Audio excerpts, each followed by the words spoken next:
जय श्री कृष्ण मित्रों, शिव शक्ति एस्ट्रोलॉजी में आपका स्वागत है।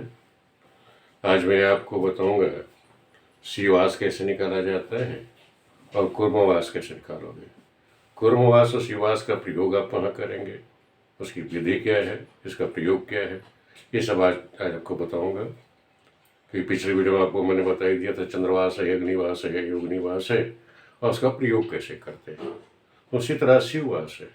शिववास का प्रयोग जैसे हम लोग रुद्राभिषेक करते हैं, शिव से संबंधी हम कोई कार्य करने जा रहे हैं, पूजा करने जा रहे हैं, आराधना कर रहे हैं, तो हम ये देख लें शिव का मतलब भी कल्याण है कि हमारे कल्याणकारी है तो कब है, कौन सा दिन हमें करनी चाहिए, किस तिथि में पूजा करनी चाहिए जो हमारे लिए उत्तम फलदायी हो। तो इसलिए शिववास देखना जरूरी है। आप शिव के संबंधी कोई पूजा कर रहे हो, रुद्राभिषेक कर रहे हो या महामृत्युंजय करने प्रारंभ करने जा रहे हैं, तो अगर आप शिववास देख करके करिए और किस उद्देश्य से आप करने जा रहे हैं ये भी देखिए, उद्देश्य आपका क्या है, शिव की पूजा करने का उद्देश्य क्या है।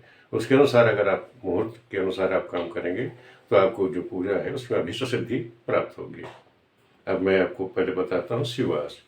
शिववास को मैंने बता ही दिया कि रुद्राभिषेक है या महामृत्युंजय का जप करना है, उस समय आप देखेंगे।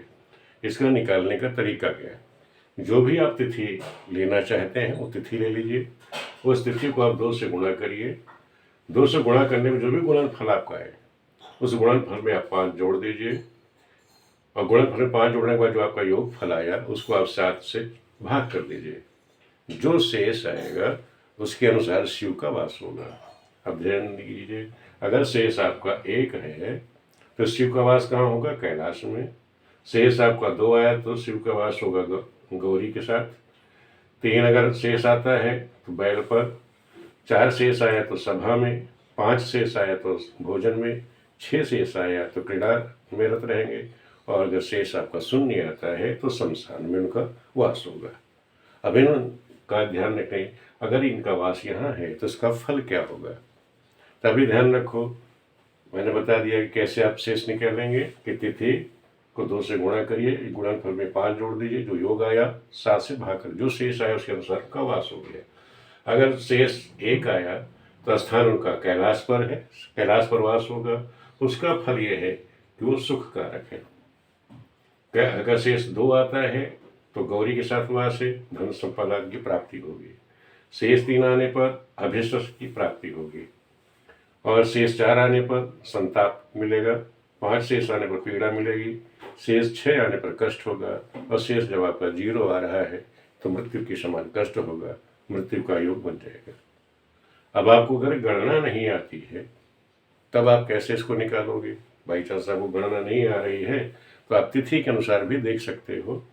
जैसे तिथियां हमारी शुक्ल पक्ष कृष्ण पक्षी जो तिथियां हैं उसके अनुसार भी आप शिववास देख सकते हो। उसका तरीका क्या है, नोट कर लीजिए। अगर शुक्ल पक्ष में पंचमी द्वादशी है, शुक्ल पक्ष में पंचमी द्वादशी तिथि को जो शिव का वास होता है कैलाश पर होता है और शुक्ल पक्ष की द्वितीय एकादशी है तो गौरी के साथ, छठ त्रयोदशी है तो बैल पर, 3 और 10 है तो सभा में और 7 और 14 है तो भोजन में, 4 और 11 तिथि है शनि चतुर्थी और एकादशी तिथि है तो क्रीड़ा में रहेंगे और प्रतिपदा है, अष्टमी है और पूर्णिमा है तो शमशान में उनका वास होता है। इस तरह से हम तिथि के अनुसार भी देख सकते हैं। कृष्ण पक्ष की तिथियां नोट कर लीजिए। कृष्ण पक्ष की तिथियां है चतुर्थी एकादशी को कैलाश में, प्रतिपदा अष्टमी तृतीय 30 में यहाँ होगा गौरी के साथ। इसी तरह पंचमी द्वादशी में बैल पर और द्वितीय नवमी को सभा में, छठ और त्रयोदशी को भोजन में, तृतीय और दशमी को क्रीड़ा में रत रहेंगे और सप्तमी और 14 को कृष्ण पक्षी वो शमशान में उनका वास होता है। अब इसको निकालने का तरीका अब मैं आपको उदाहरण ले लेकर के समझा देता हूँ कि आप लोग इसका साधन कैसे करेंगे।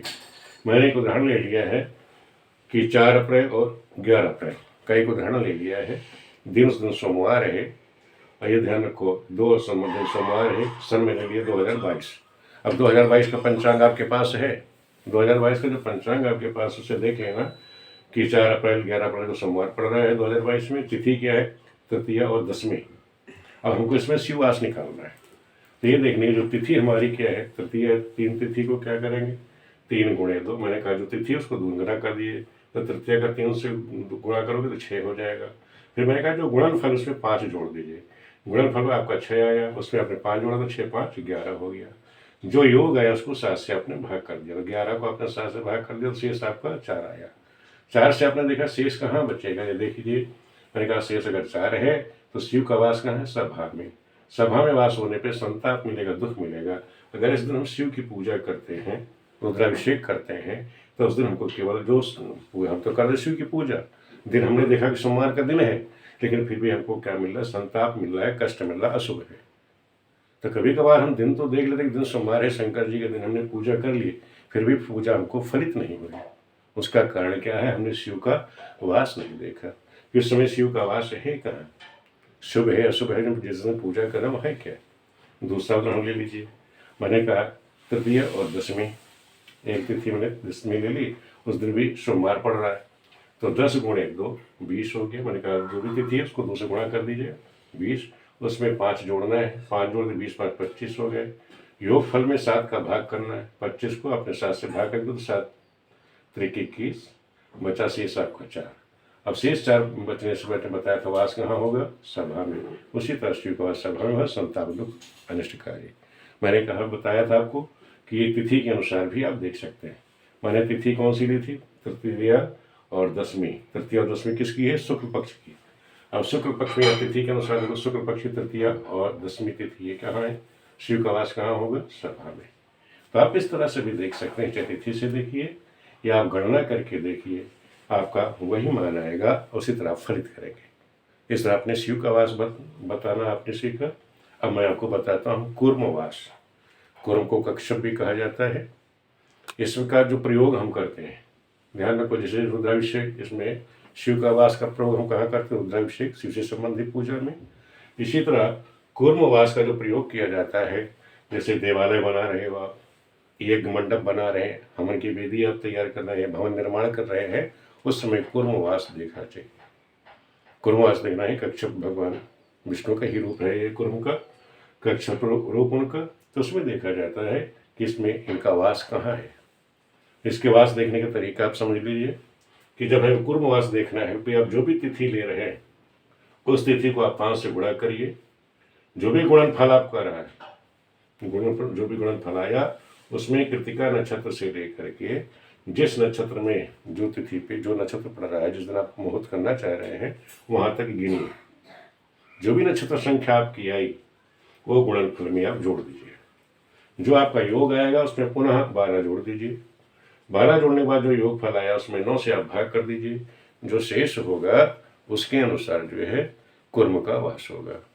समझ लीजिए। तो अगर शेष आपका 1 4 7 आता है, 9 से भाग करने पे शेष अगर आपका 1 4 7 आएगा तो कूर्म का वास कहाँ होगा, जल में। जल में वास होने से उसका फल क्या होगा, शुभ होगा, आपको शुभ फल प्राप्त होगा। अगर से कूर्म का वास आपका जो शेष है 2 5 8 आ गया तो समझ लो कि कूर्म का जो वास है स्थल में है, यानी पृथ्वी पर है, तो वो अशुभ है। अगर शेष आपका है 3 है 6 है, शेष शून्य आ जाए तो समझ लो कूर्म का वास आकाश में है, जो प्राणदायक यानी मृत्यु के दायक है, प्राणनाशक है। तो इस तरह आप देखेंगे कि जो भी हम तिथि ले रहे हैं वो तिथि या नक्षत्र मेरे लिए शुभदायी है नहीं। कूर्मवास में दोनों चीज देखनी है, एक तो आपको तिथि लेनी है, दूसरा नक्षत्र। यानी जो भी नक्षत्र आप लोगे उसकी जो गिनती करेंगे वो अश्विनी से ना करके कृतिका से गिनती करेंगे। तो इस तरह से फिर अब मैं आपको उदाहरण से समझाता हूँ, तब ये चीज़ आपकी समझ में आ जाएगी। जैसे मैंने 2 उदाहरण दिए थे इसमें, 11 अप्रैल और 14 अप्रैल 2022। तिथि बताई थी आपको तृतीया दशमी है, दिन सोमवार था। उस दिन जो नक्षत्र है भरणी और अश्लेखा। अब इसमें मैंने बताया आपको कि जब साधना करेंगे तो पहले तिथि को आप 5 से गुणा करेंगे और कृतिका नक्षत्र से गिनेंगे। अब कृतिका से लेके अगर भरणी नक्षत्र तक हम गिनते हैं तो ये 27वां नक्षत्र होगा।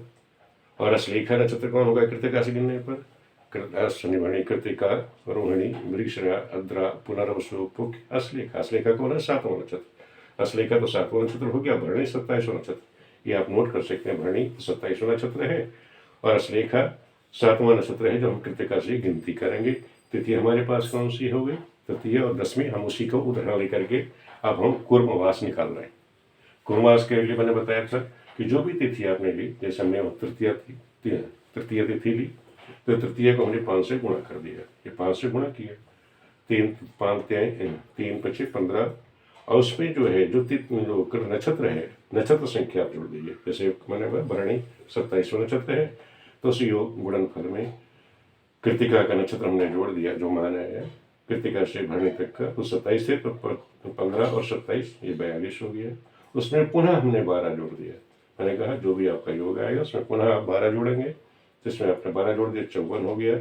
54 को 9 से आप भाग कर देंगे, तो 9 छक 54, यानी 9 से बढ़ना 6 में 54 से 54 कट जाएगा, शेष आपका क्या बचेगा? 0। 0 में कहाँ वास होता है? आकाश में। मैंने बताया था कि अगर शेष आपका 3 6 या 0 आ जाता है तो कूर्म का वास कहाँ होगा? आकाश में। आकाश का जो फल क्या होगा? मृत्युदायक। दूसरा ग्रहण ले लिए। दूसरा ग्रहण ने क्या ले लिया? वही तिथि 10वीं ले ली। अब 10 को हमने 5 से गुणा किया, 10वीं तिथि को 5 से गुणा करिए, तो तिथि हमने ली थी उसको 5 से गुणा करना है। 5 से गुणा किया तो 10 5 50 हो गया। मैंने कहा जो भी आपने तिथि ली है उसमें जो कृतिका से गिनने पे जो नक्षत्र आपने लिया है उस दिन, जैसे श्लेखा नक्षत्र है 10वें वाले दिन, तो कृतिका से आपने गिनती करी तो 7 नक्षत्र हो गए, 7 नंबर संख्या आई, तो 50 में 7 आप जोड़ दीजिए, 57 हो जाएगा। इसमें प्लस 12 और जोड़ना है, तो 57 12 69 हो गया। उसको 9 से हमने भाग कर दिया, तो शेष हमारा 6 आया। अब 6 भी देखो अब कहाँ आएगा? ये रह गया 3 6 0, 6 आने पर भी कूर्म का वास कहाँ होगा? आकाश में ही। ये भी मृत्यु का कारक है। यानी हमने तृतीय चाहे शिव की पूजा के लिए, देखो हम गलती क्या करते हैं कि हमने दिन देख करके हम लोग डिसीजन लेते हैं कि भाई 10वीं तिथि है, दिन सोमवार है। आपने देख लिया कि तिथि भी अच्छी है, दिन भी अच्छा है, नक्षत्र भी देख लिया क्या है कि श्लेखा नक्षत्र है, जबकि तीनों चीज़ें सही है। लेकिन जब हमने वास देखा तो वास से हमको क्या पता कि शिव वास जो कल्याण का कारक हो वो अशुभ हो गया। कुर्म का वास माना कोई हम देवालय बनाने जा रहे हैं, यज्ञ करने जा रहे हैं, या हवन करने जा रहे हैं, भवन निर्माण करने जा रहे हैं, लेकिन कुर्म का वास भी वहाँ अशुभ है, प्राणनाशक है। तो दोनों चीज़ों से हमें ये पता लगा कि जो चीज़ हम कर्म तो कर रहे होते हैं, हमने जो डिसीजन लिया, क्या देख करके लिया डिसीजन कि उस दिन तिथि अच्छी है, दिन अच्छा है, उसको देख करके हमने, और नक्षत्र अच्छा है, ये देखकर हमने डिसीजन तो ले लिया, लेकिन हकीकत हमको जो फल मिला वो अशुभ मिला। उसका कारण क्या था कि हमने ये वास नहीं देखा कि शिव का वास कहाँ, जो हमें कल्याण चाहिए, शुभ फल चाहिए, वो मिला क्यों नहीं? उसका कारण ये होता है कि हम लोग जो है ना शिववास देखते हैं ना कुर्मवास देखते हैं। हम करने क्या जा रहे हैं, हम वास देखना ही नहीं जानते। जैसे यात्रा के लिए हम जाते हैं तो चंद्र का वास, योगिनी का वास, दिशाशूल देखा जाता है। कोई हम शुभ हवन है, यज्ञ करने जा रहे हैं तो अग्नि का वास देखना चाहिए। तो ये भी देखना चाहिए कि वो चीज़ मेरे लिए शुभदायक है या नहीं है। जब तक आपको ये चीज़ें देखनी नहीं आएगी तब तक आप जो भी काम करेंगे वो आपके लिए अशुभ फलदायी हो जाएगा। तो इस तरह अनिवार्य है कि आप लोग शिववास और कुर्मवास भी जब आप कोई काम करने जाएं, चाहे देवालय संबंधी देवालय निर्माण कराना है, यज्ञ निर्माण करने जा रहे हैं, या भवन निर्माण करने, जब कुर्मवास देखिए। आप शिव संबंधी कोई पूजा पाठ आराधना करने जा रहे हैं, तो रुद्राभिषेक करने जा रहे हैं, तो वहाँ शिववास देख लीजिए। इससे आप जो भी कर्म करेंगे उसका आपको उत्तम फल प्राप्त होगा। वीडियो आप लोगों को कैसी लग रही है, आपको समझ में आ रही नहीं आ रही है, जैसे भी कमेंट जरूर करिएगा, बताइएगा। मेरी तो कोशिश है आप लोगों को अच्छा ज्ञान दिया जाए, जिससे आप लोग जो भी बताएं, जो भी मुहूर्त आप निकालें वो आपका सही हो, किसी प्रकार कोई दिक्कत बाधा ना नहीं पाए। आप लोग चैनल को देखते रहें, लाइक और सब्सक्राइब कर मित्रों को जोड़ें। वीडियो देखने के लिए सभी मित्रों का बहुत बहुत धन्यवाद।